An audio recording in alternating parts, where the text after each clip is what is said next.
Good morning students, welcome to this political science class. We are doing the second chapter, rights in the Indian Constitution. Okay.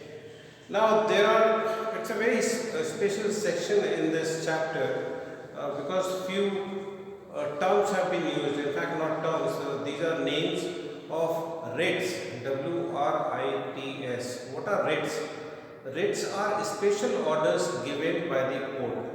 Normally what we see is that cases are taken up in the courts and the courts they give decisions, but sometimes special orders also have to be given. Okay, sometimes by the higher court to the lower court, sometimes the order is to the government or to the government officer.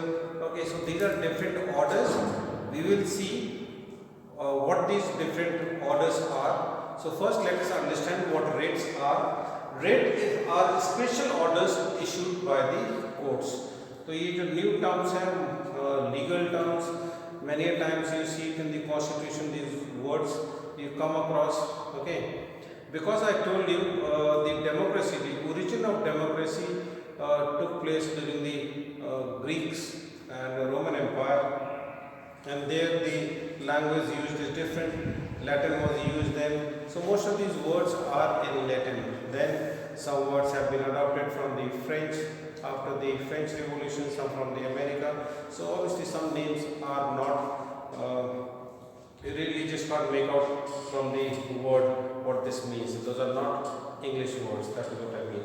So the courts can issue various special orders and these are known as writs. Okay, so what we are studying today are different writs, and how many have been given? There are 5 writs that have been given in your book. So first is habeas corpus. This is very common. Maybe some of you must have heard about this writ, habeas corpus. ये courts issue करते हैं.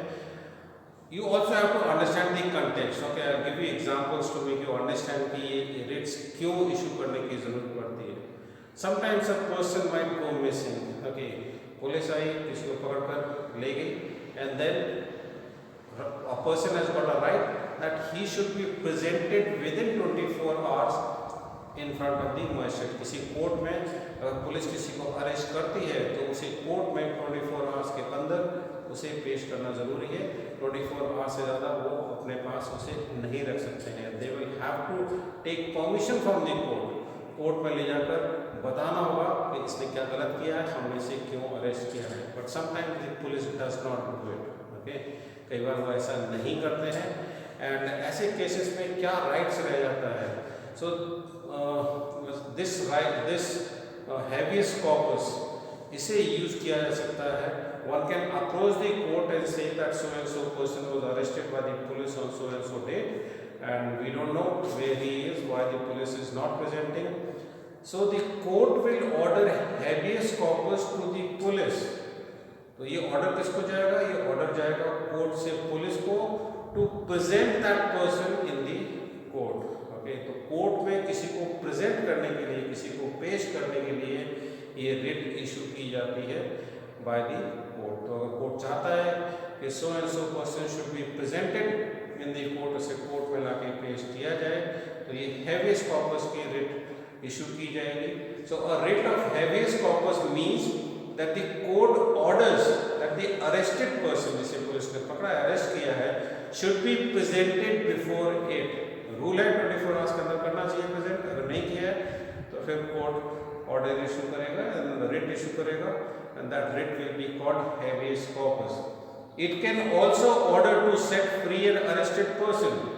और उसे present करने के बाद police से जवाब मांगा जाएगा कि why you have arrested this person, what unlawful activity this person has done, and if the police is not able to give a genuine answer, then the person will also be set free by the court.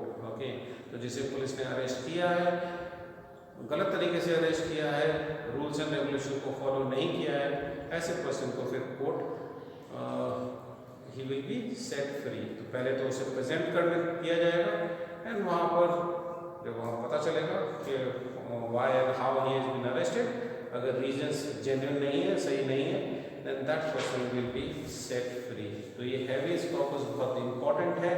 ये police को गलत काम करने से रोकती है। ये लोगों के पास एक अधिकार है जहाँ पर पुलिस कुछ एक्स्ट्रा कॉन्स्टिट्यूशनल इलीगल इस तरह की एक्टिविटी न कर पाए, लोगों को जब मनाए तब अरेस्ट न करे और उन्हें फिर वो कोर्ट में पेश न करे। ओके, तो ये बहुत इंपॉर्टेंट रेट है। I am sure some of you must have known this rate before. Mandamus, this might be new. This rate, the second rate that we are talking about, this rate is issued when the court finds that a particular office holder is not doing legal duty and thereby is infringing on the right of an individual. ये court का अपने ही लोगों के against ज़्यादा है। कोई legal जो काम करता है, some officer who is supposed to do some work court पे या कहीं पर, जज है, वो लॉयर है या someone else, if he is not doing his legal duty, okay, तो फिर उसे ये मैंडमस का जो रेट है वो इशू किया जा सकता है, जिससे कि कानून का जो काम है, जो ड्यूटी है वो हो सके, इसलिए इसको यूज किया जाता है। This is called mandamus. This writ is issued when the court finds, जब कोर्ट को लगता है कि कोई पर्टिकुलर ऑफिस होल्डर, ओके, नौकरी करने वाला public office holder is not doing legal duty, वो अपना काम नहीं कर रहा है, तो ये रेट उसे इशू किया जा सकता है कि he should do his legal duty. Okay, क्योंकि अगर आप कोई लीगल ड्यूटी नहीं कर रहा है, सपोज कोर्ट्स में सुनवाई नहीं हो रही है, तो फिर ये हमारे जो राइट्स हैं, जैसे राइट टू कॉन्स्टिट्यूशनल रेमेडी, ये हमारा फंडामेंटल राइट है, यही इन्फ्रिंज हो रहा है। ओके, तो इसलिए ये ऑर्डर को इशू किया जाता है। This is called mandamus. Okay, so that is what is here. We learn about writ special orders होते हैं जिन्हें हम पढ़ रहे हैं। First was habeas corpus, court orders that the arrested person should be presented before it. पहले तो ये राइट इसीलिए कि उसे कोर्ट में पेश किया जाए, उसके बाद अगर उसकी अनलॉफुल उसका अरेस्ट है तो उसे फिर वो छोड़ने का ऑर्डर दे दिया जाएगा। ओके, ये मैंडमस है। दिस इज ऑफिस होल्डर, कोई लीगल जो काम करता है उस ऑफिस होल्डर को और not doing his legal duty, उसको ये रेट इशू किया जा सकता है that he should do his duty. Okay, prohibition is a writ issued by, and only two types of courts can issue it, Supreme Court and the High Courts. ये अपने lower courts को ये order issue कर सकते हैं। There are basic, ये तो judiciary में आई am sure you know them, हम 5 लेवल पे देख सकते हैं। एक लोकल कोर्ट्स होते हैं, फिर district courts, high courts and then supreme court. Okay, so what we are seeing here is like district Firozabad, district Dabri is the place, so Dabri courts are district courts, local courts may be Shikawat ke jo courts and they are local courts. Okay, so local courts, district courts, high court and supreme court. So the top level courts, high courts and supreme courts can issue order to the lower courts, क्योंकि district level पर है, जो local courts हैं उन्हें order issue किया जा सकता है। ये ऑर्डर कहलाएगा प्रोहिबिशन। ये जो रेट है इसका नाम है prohibition. As the word suggest, नाम से पता चल रहा है कि ये लोअर कोर्ट्स को प्रोहिबिट करेगा। ये ऑर्डर क्या प्रोहिबिट करेगा? This writ is issued by a higher court, और ये हायर कोर्ट्स कौन से हैं? High courts and supreme court. When a lower court has considered a case going beyond its jurisdiction. हर कोर्ट का अपना ज्यूरिसडिक्शन है कि वो कौन से केसेस सुन सकते हैं, कौन से केसेस नहीं ले सकते हो। अगर कोई लोअर कोर्ट ऐसा केस ले लेता है जो कि उसके ज्यूरिसडिक्शन में नहीं आता है, तो हाई कोर्ट या सुप्रीम कोर्ट उसे ऑर्डर दे सकता है that you are not entitled to hear such a case, so don't hear that case. Okay, उसके केस की जो हियरिंग है जिसके लिए वो लोअर कोर्ट इंटाइटल्ड नहीं है, उसके दायरे में नहीं आता है, उस पर high courts and supreme courts रोक लगा सकते हैं इस रिट को इशू करके। Sorry, prohibition, this writ is called prohibition. Okay, the fourth writ that has been given mention in your book is quo warranto. Okay, quo warranto क्या है? If the court finds that a person is holding office, okay, sometimes see there are different rules laid down for a particular job. To be a judge you have to be of so many years, इतना experience होना चाहिए. If you are to become apply for a particular job, तो वहाँ पर conditions होती हैं, आपकी as इतनी होनी चाहिए, lot of conditions are given.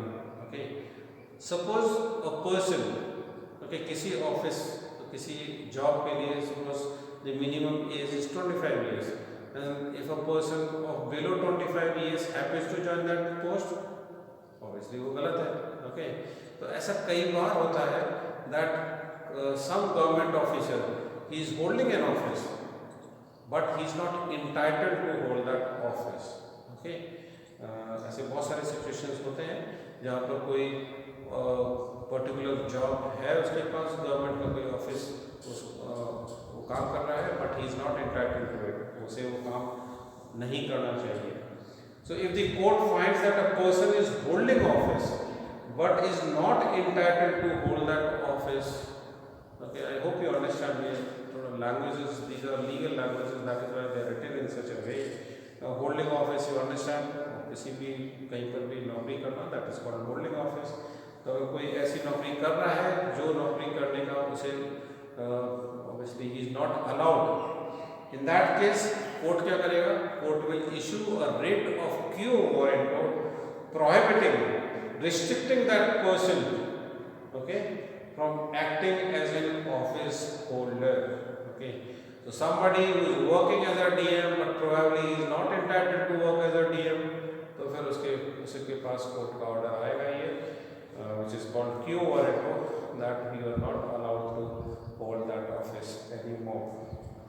Certiorari sounds peculiar, but ये काफ़ी simple writ है. Under this writ, the court orders a lower court. Sometimes there are a lot of cases pending before courts. District courts या lower courts या जो local courts हैं, इनके सामने कोई केस पेंडिंग हो सकता है, वहाँ पर उसकी सुनवाई नहीं हो पा रही है, and that case probably is important and that person approaches the high court and the supreme court, and उन्हें लगता है कि ये बहुत इंपॉर्टेंट केस है, लोअर कोर्ट में सुनने में टाइम लगेगा, why not transfer it to us. तो it will order that lower court के आप इस केस को हमें ट्रांसफ़र कीजिए, हम obviously we will take up this case. तो लोअर कोर्ट से किसी केस को हायर कोर्ट में ट्रांसफ़र करने के लिए ये रिट इशू होती है. बहुत नॉर्मल प्रोसेस है, it keeps happening, only the name is a bit different, but this is a common writ.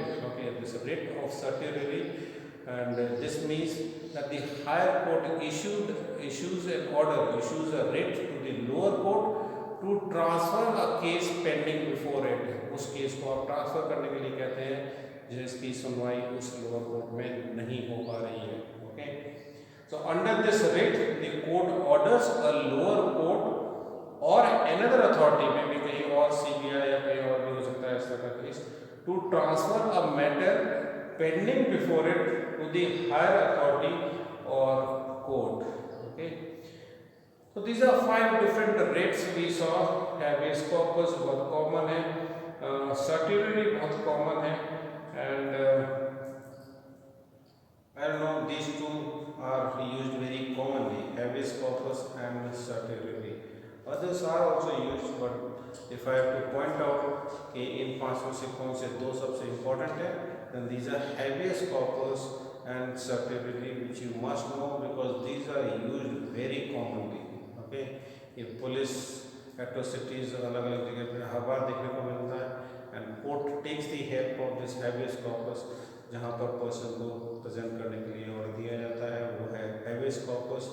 And कई बार लोअर कोर्ट से केस को हायर कोर्ट्स में ट्रांसफ़र करने के लिए जो ऑर्डर दिया जाता है, दैट इज कॉल्ड सर्टिorari. प्रोहिबिशन हमने देखा कि किसी को रोकने के लिए जो ऑफिस उसे नहीं जिस ऑफिस में होना चाहिए उस ऑफिस में वो काम कर रहा है, उसे रोकने के लिए वो ऑर्डर दिया जाता है. मैंडेमस, ऑब्वियसली कोई अगर कोई लीगल ड्यूटी नहीं कर रहा है तो ये उसके लिए ऑर्डर है. Quo warranto for holding office is not entitled to prohibition. The prohibition is the writ issued by a higher court. the high court और सुप्रीम कोर्ट इसे इशू करते हैं. किसको इशू करते हैं? लोअर कोर्ट्स को इशू करते हैं. And has considered a case beyond, जब लोअर कोर्ट्स अपने ज्यूरिसडिक्शन से बाहर जाकर काम केस ले लेते हैं या केस को सुनवाई करते हैं तो उन कोर्ट्स को प्रोहिबिट करते हैं that you cannot do it. Okay. So these are 5 different rates, very clearly laid down in your book. Please go through the details, because when you read them once and twice and thrice, एक दो बार में याद नहीं होता है. This is थोड़ा सा legal matters, you have to read them many a times. Okay, but you need to understand them first. If you understand them, you can always remember them.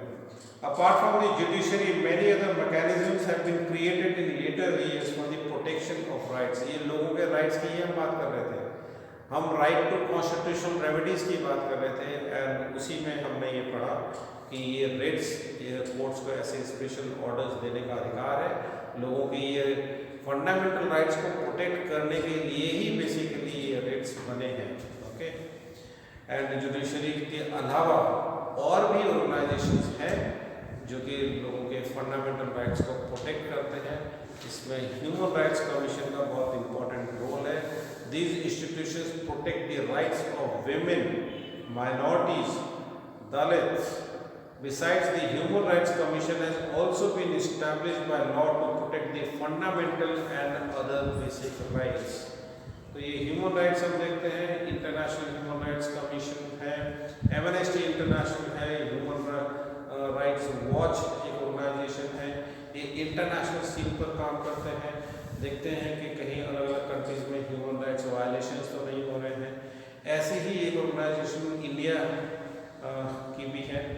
And the real test of the rights given by any constitution हमें fundamental rights उसने हमें दे दी. But are they being implemented? क्या वो लागू भी हो रहे हैं या नहीं हो रहे हैं? That is a more important question. Okay? अगर हमारी rights violate हो रही हैं and they are not being protected, तो फिर ऐसे rights का constitution में होने का कोई मतलब नहीं है. That was the reason that right to constitutional remedies was called the heart and soul of the constitution by B.R. Ambedkar, क्योंकि यही बहुत important है. राइट्स का होना एक important aspect है, लेकिन उनका implement होना उससे भी important चीज़ है. और इसी में ह्यूमन राइट्स कमीशन का रोल है कि वो ऑब्वियसली देश में नज़र बना के रखते हैं कि कहाँ पर क्या गलत हो रहा है, उसे रिपोर्ट करते हैं, कोर्ट्स की नज़र में लाते हैं. They don't have the legal right. Courts जैसे ऑर्डर्स दे सकते हैं, वैसे ह्यूमन राइट्स कमीशन के पास लीगल राइट्स तो नहीं है, किसी को सजा देने का प्रावधान तो नहीं है उसमें. But they can always bring it to the notice of the governments and to the notice of the courts. So the government has established in 1993 में ये इस्टेब्लिश हुआ an institution called the human rights organisation. So human rights organisation, ये बात हो रही है India की organisation है, इसीलिए that national word is there, national human rights commission. ये है उसका NHRC शॉर्ट में जिसे कहते हैं. तो दिस वाज एस्टैब्लिश्ड इन 1993.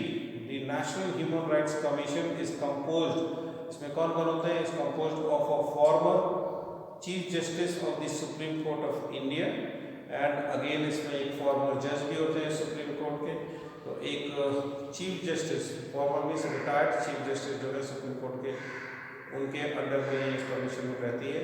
इसमें और भी फॉर्मर जज, chief justice you know the highest जज ऑफ द सुप्रीम कोर्ट जो रिटायर्ड है वो होंगे, एंड सुप्रीम कोर्ट का एक और जज होंगे इसमें, and a former chief justice of the high court. और किसी हाई कोर्ट के फॉर्मर चीफ जस्टिस, तो 2 चीफ जस्टिस होते हैं, एक सुप्रीम कोर्ट के, एक किसी हाई कोर्ट के, और इसमें एक और जज होते हैं, वो है सुप्रीम कोर्ट के. तो ये बॉडी है जिसमें ये लोग हैं, and 2 other members who have knowledge and practical experience in matters related to human rights. इसमें और 2 लोग होते हैं जिनका इस फील्ड में एक्सपीरियंस होता है. कमीशन का फंक्शन है इंक्लूड्स इंक्वायरी. इंक्वायरी कोई अगर इन्हें अप्रोच नहीं भी करे तब भी ह्यूमन राइट्स कमीशन खुद ही इनिशिएट कर सकता है इस इंक्वायरी को, और on a petition presented by the victim. है तो लोग अप्रोच करें तब ये उसको मैटर को लेते हैं, नहीं तो फिर अपने आप को ये मैटर को ले सकते हैं. कंडीशन ऑफ द इनमेट्स, जेलों में जो कैदी हैं उनके हालात को लेकर उस पर ये काम करते हैं. Undertaking and promoting research in the field of human rights. They visit jails to study the condition there. The commission receives complaints in thousands every year These relate to custodial deaths, police की custody में जो death हो जाती है उससे related cases आते हैं, custodial rape, disappearances, लोगों का गायब हो जाना पता ही नहीं चलता एंड पुलिस जवाब नहीं दे पाती कि ये लोग कहाँ पर हैं। पुलिस एक्सेसेस, पुलिस का अपने राइट्स को मिसयूज करना, failure in taking action, indignity to women, तो ये सारे इश्यूज हैं जो कि ह्यूमन राइट्स कमीशन डील करता है। Its most significant intervention has been on wide disappeared youth in Punjab and investigation and trial of Gujarat. Gujarat में जो राइट्स हुए थे वहाँ इनका रोल है। जो यूथ गायब हुए हैं पंजाब से, लॉट ऑफ इश्यूज वहाँ पर, वायलेंस, जो मिलिटेंट एक्टिविटी पंजाब में, and obviously also drug use and all. Okay, so those are cases that Human Rights Commission has taken up. The commission, in terms of Gujarat rights, I am sure you must have heard about the role of NHRC, National Human Rights Commission. The commission does not have the power, ये important है। इसमें, इनमें और courts में फ़र्क क्या है? NHRC के पास पावर नहीं है, मेल ये केवल रिकमेंडेशन दे सकते हैं गवर्नमेंट को या फिर कोर्ट्स को कि इस पर इंक्वायरी की जाए, इसे सज़ा दी जाए, बट ये खुद ऐसा कुछ नहीं कर सकते। Okay, so today we learned about these 5 writs, special orders that the courts can issue to protect the rights of people, and we also saw the role of National Human Rights Commission। ये एक important body है, 1993 में establish हुई, and ये भी obviously इन्हीं area में काम करती है। Then one very important aspect in our Indian Constitution, that is directive principles of state policy। ये state policy यूपी बिहार की बात नहीं हो रही है, here by state means the nation। okay, तो ये इंडिया के लिए state word यूज किया गया है। डायरेक्टिव प्रिंसिपल्स क्या हैं, fundamental rights and directive principles में क्या डिफरेंस है, एंड कॉन्स्टिट्यूशन में ये क्यों है, ये क्या है, इनमें क्या क्या चीज़ें दी गई हैं, that will be learning, that will be in the next section. And इसमें there are few more topics, right to property also, so there is one section। okay, so that we'll do in the next class। we'll be basically learning about directive principles of state policy। thank you, that's all in this class।